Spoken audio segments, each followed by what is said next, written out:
Ya kita juga nek ditakoni mosok Tuhan kok suwung ngoten niku wae. Dadi kita sing njlentrehke nek kula niku njlentrehke sedapat mungkin nganggo logika masuk di kepercayaan apapun masuk. Nek kula le jelaske ngoten. Dadi gambar lingkaran simbol suwung mungkin aja nama bodo. Sadurunge ana anane suwung. Suwung ana nganakake jagat sak isine. Pangeran uga disebut Sang Suwung. Itu jlentrehe. Awit sadurunge jagat ana ki pangerane wis ana. Jadi pangeran itu sudah ada. Sebelum alam semesta itu ada, Tuhan sudah ada. Tapi saat Tuhan ada, ruang dan waktu, tempat itu belum ada. Karena yang menciptakan ruang dan waktu adalah Tuhan. Berarti Tuhan ada tanpa awal, tanpa akhir. Itu digambarkan sebuah lingkaran.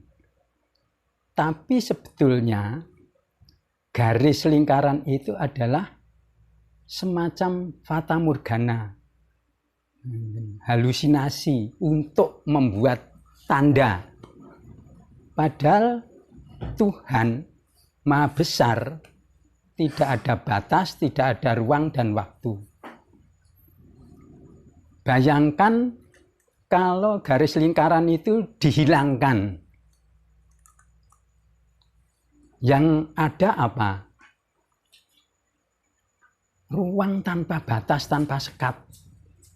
Tidak ada batasan ruang dan sekat, tidak ada lingkaran, tidak ada. Tapi di situ ada zat Tuhan. Tuhan sudah ada berupa zat maha tinggi. Nah, Tuhan yang berupa zat maha tinggi itu menciptakan sehingga disebut sebagai Sang Hono, nganakake jagat sak isine, menjadi yang maha ada, yang maha pencipta, menciptakan alam semesta. Diterangke urut-urutane niku wau nggih, setelah alam semesta ada, Tuhan menciptakan jin, malaikat, manusia, tetukulan, hewan itu tadi sudah urut-urutannya. Dan apa yang diciptakan oleh Tuhan? Karena saat itu kan belum ada apa-apa, yang ada hanya zat Tuhan. Jadi semua ciptaan Tuhan itu pasti karena zat Tuhan itu sendiri. Sehingga disebutkan ya, bahwa setiap ciptaan Tuhan itu di situ ada cahaya Tuhan, soroting urip, soroting pangeran. Disebut urip soroting pangeran. Itu menggambarkan bahwa Tuhan itu sebetulnya dibayangkan ya, digambarkan sebagai berkas cahaya yang tidak bisa dideteksi. Nah, itu dicontohkan pada benda-benda ciptaan Tuhan. Misalnya digambarkan bulan. Bulan itu bersinar. Sinar dari bulan itu apakah dari bulan itu sendiri atau karena menerima pantulan, menerima cahaya dari benda lain. Itu digambarkan bulan hanya memantulkan sinar matahari. Ya, jadi kita melogikakan segala sesuatu bisa nampak karena terkena cahaya. Bahwa benda-benda itu semua hanya memantulkan dari cahaya. Nah, cahaya itu adalah cahaya matahari. Cahaya matahari seandainya mata kita memandang matahari dalam jangka waktu agak lama, bayangan bentuk matahari itu akan lenyap, tidak akan nampak matahari lagi. Karena mata indera kita tidak akan mampu memandang cahaya yang begitu besar. Kalau demikian, kita berpikir memandang matahari saja kita tidak bisa memandang bentuknya. Apalagi sumber dari segala cahaya itu bagaimana?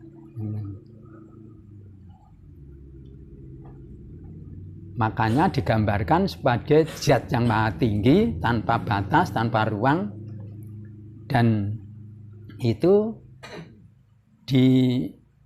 dijelaskan di Wewarah bahwa urip itu soroting pangeran. Jadi manusia hidup, binatang hidup itu karena dapat cahaya dari Tuhan itu tadi. Bukan sekedar yang hidup, semua benda ciptaannya, bahwa di situ ada cahaya Tuhan. Kalau manusia ada aku, digambarkan itu wijining pangeran, wiji atau benih dari Tuhan, bisa dikatakan sebagai napas Tuhan.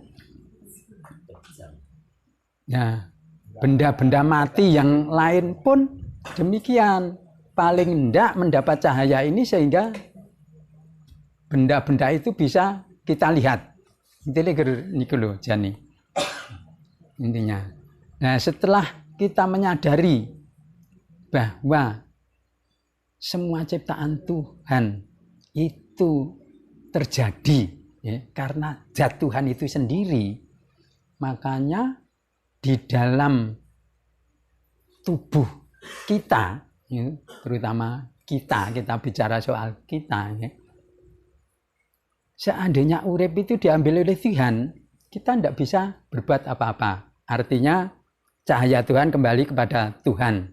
Satu berkas cahaya yang dikatakan urip tadi. Aku wijining pangeran. Itu sebetulnya juga berkas cahaya. Ada yang mengatakan diembuskan napas itu tadi. Tapi ini juga berkas cahaya yang berupa zat. Kalau ini diambil akan kembali kepada Tuhan. Tubuh kita, jasmani kita,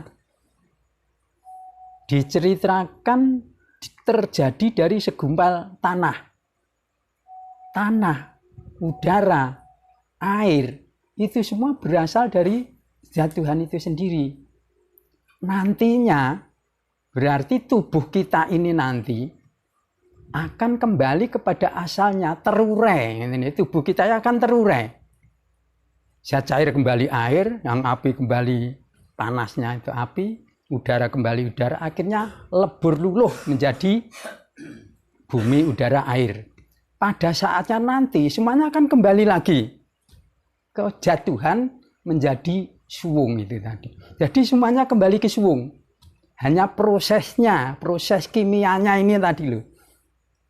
Nah, aku ini tadi setelah terlepas dari jasmani, kita bayangkan bagaimana roh kita itu gimana? Dikatakan bahwa roh kita itu sudah tidak bisa berbuat amal lagi. Berarti yang bisa berbuat amal bukan si akunya, jasmaninya. Jasmani sebagai alat untuk melakukan amal itu tadi, melaksanakan amal. Tapi aku tetap menjadi pengendali untuk melakukan kebaikan itu. Setelah terlepas, dikatakan hubungan si aku dengan Tuhan ini jadi terputus. Makanya di ajaran Waspada membutuhkan pangupening turun. Itu tadi. Jadi turun ngupeni si aku. Aku belum bisa kembali kepada Tuhan karena kegubel dening piranti. Jadi aku ini tadi yang berasal dari Tuhan, dari napas Tuhan ini harus kembali menjadi zat Tuhan yang suci, yang bersih. Pembersihannya yaitu tadi karena waktu lahir ke dunia diberi piranti waris papat itu tadi ya, keinginan, nafsu dan piranti yang kita cari ini akan kembali ke asalnya dengan pasrahnya marang urip itu tadi. Nah, dengan masyarakat kepada urip itu kita harus berbuat kebajikan.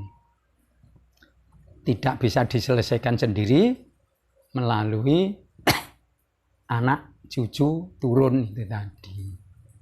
Nah, proses inilah yang akan menjadikan si aku kembali suci. Setelah suci bisa kembali luluh, lebur, menyatu dalam Tuhan lagi. Nah, mengapa kita ini dikatakan sebetulnya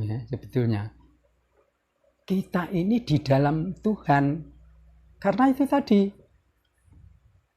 Tuhan Maha Besar digambarkan tak terbatas. Sebelum alam semesta ada, Tuhan sudah ada. Bumi, ya, dunia, alam semesta adalah ciptaan Tuhan. Padahal dunia ini kalau digambarkan, ya, digambarkan, kita bayangkan aja semacam bola, itu melayang-layang di angkasa, itu ukuran ruang dengan bolanya itu begitu kecil. Ruang yang tanpa batas itu tidak ada ukurannya. Bola ini terlampau kecil. Bola ini ada di dalam Tuhan. Itu sering ada yang bertanya. Nah, kalau bola yang melayang di angkasa itu bisa melayang, ya, bisa melayang, tidak bisa jatuh, itu bagaimana gitu loh. Itu ada yang bertanya gitu. Itu saya menjelaskan begini. Secara fisika, nggih Mas Yanto, nggih. Di luar dunia, nggih. Itu kan ada lapisan udara, nggih. Nah, di luar lapisan udara ada ruang hampa. Kosong ini tadi, yang dikatakan suwung ini tadi. Nah, lapisan-lapisan udara ini kan saling menarik dan mendorong, sehingga benda ini tetap di tempatnya. Tuh. Satu contoh, satu satelit yang dilempar ke ruang hampa nggih Mas Yanto, nggih. Itu tidak bisa jatuh. Karena apa? Karena ada tekanan dan gravitasi ini toh. Udara yang dekat bumi kena daya tarik bumi, yang di planet lain kena daya, sehingga ada di ruang hampa. Nah, di dalam ruang hampa ini semua kekuatan akan lenyap, sehingga mengambang. Itu saya menerangkan secara logikanya begitu. Sehingga kita bayangkan, seandainya kita melemparkan bola ke udara, pasti akan jatuh ke bawah. Nah, kalau kita membayangkan bumi itu, bulan itu di atas kepala kita, kalau kita kejatuhan bulan gimana? Bisa enggak? Gitu loh. Berarti ada kekuatan yang maha dahsyat yang menyebabkan benda-benda angkasa ini melayang. Itu saya hanya menjelaskan kepada teman-teman ya, karena teman-teman saya jelaskan model Wabodo kan sulit, tapi bisa dibayangkan, sehingga kalau pengertian Tuhan itu maha besar, yaitu tadi, bahwa dunia itu sebetulnya sangat kecil di dalam Tuhan itu. Tuhan itu tidak bisa dibayangkan kekuasaannya, besarnya, wujudnya. Itu begitu. Sehingga ya. Kita di bab sorot tadi nih. Ya. Nah, kita analogikan yang lebih kecil aja. Sampai Tuhan yang gede, yang gambar di matahari, salam lama-lama. Itu nek menungsan kan sebenarnya sama nih kalau misalkan yang bersangkutan itu ikhlas dan lain sebagainya. Orang lain tidak bisa nyawang. Orang itu kita saja dulu. Orang kan wujudnya mungkin sinar lah. Di tamuan tekan jam 3 esuk ya ora ketok malese dan lain sebagainya. Di jalan gulung ya tetap ikhlas tanpa ada rebut piranti sing wis males dan lain sebagainya. Apa seperti itu analoginya? Ya semacam itu. Semakin kecil contoh-contoh semakin kecil bisa. Satu contoh pada malam hari tanpa sinar. Kita berpapasan tidak bisa tahu kok siapa dia sebenarnya. Kan tidak tahu tanpa sinar. Padahal sinar kalau malam hari kita bisa tahu kan hanya karena sinar lampu itu tadi. Jadi benda-benda yang ada di dunia ini, ada yang orang mengatakan sebetulnya itu tipuan belaka, karena sebetulnya tidak ada gitu loh. Ini saya juga pernah baca tasawuf itu. Jadi apa yang kamu lihat itu sebetulnya tipuan, palsu. Sebetulnya tidak ada. Menjadi ada karena memantulkan sinar. Nah sinar itu dari siapa? Dari sumber cahaya itu sendiri. Dan jasad kita itu juga karena berkas-berkas sinar itu tadi. Nanti meskipun kita wujudnya itu ada darah, ada daging ya, ada tulang, itu nanti kan akan terurai kembali. Yang akhirnya pada hari kiamat gitu kan, pada akhir zaman semuanya akan kembali kepada Tuhan lagi, kembali kepada zatnya. Ya itulah yang nantinya dikatakan hidup di dalam keabadian, kekal dan abadi. Itu loh. Itu menurut uraian saya yang disebutkan di dalam Waspada itu tadi. Marga di Waspada kan dijelaskan adoh tanpa wangenan, cedak tan singgolan. Itu penjelasannya sebetulnya itu tadi. Kalau dikatakan Tuhan ada di dalam hati, itu sebetulnya hanya cahayanya, nurnya. Gitu.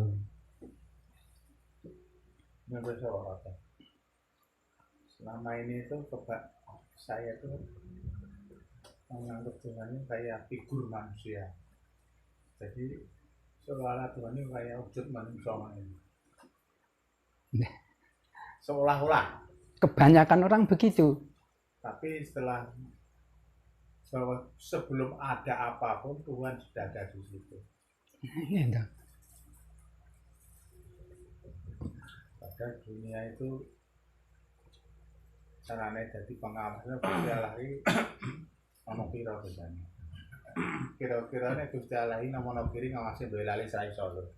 Kalau wujud figurnya kayak manusia itu tadi. Makanya kan perlu pemahaman ini ya. Kita teruskan lagi. Kemudian tadi berita bahwa zat ciptaannya itu misalnya saya percaya ini ada angin, ini rupanya kenapa orang ngerti ini ada angin. Oh ini ada kentut karena bukan rupanya, bukan tapi karena baunya punya ciri khas masing-masing. Ada gas, ada angin dan sebagainya. Hasil ciptaannya aja yakin ada, tapi kita tidak tahu. Apakah boleh kalau Tuhan itu kalau mendengar itu tadi kita sudah berubah, wujud manusia itu sudah tidak ada. Jadi Tuhan kayak zat, kayak angin mendiding itu. Makanya zat yang maha tinggi. Karena apa? Ciptaannya aja sudah kayak gitu. Contohnya entot, yakin ini entot mabun, aku yakin, tapi aku tidak bisa melihat. Aku yakin dia orang angin, rupanya kayak apa sangat. Berarti kalau kita simpulkan Allah itu caranya baik zat, biang zat, sumber dari segala zat karena udara. Kalau melihat tadi udara ini setelah diurai secara kimia ada helium, ada CO2, ada gitu. Ada di situ ada molekul, ada atom, ada ion, partikel-partikel yang udara bisa kelihatan. Itu karena ada partikel-partikel yang memantulkan cahaya toh. Nah, setelah ini diurai lagi, seperti gambarnya kaca prisma itu loh, udara dipecah jadi pelangi, gitu kan? Kita pernah mendapatkan bahwa molekul itu tidak kasat mata, apalagi atom ya. Tapi pada saat mendapatkan sinar itu bisa untuk membelah bumi. Makanya itu tadi. Ini kekuatan apa ini? Apa yang dikatakan itu tadi? Karena sebetulnya adalah cahaya. Cahaya yang paling kecil, ada zat Tuhan yang tidak bisa terdeteksi ini tadi. Nah, Tuhan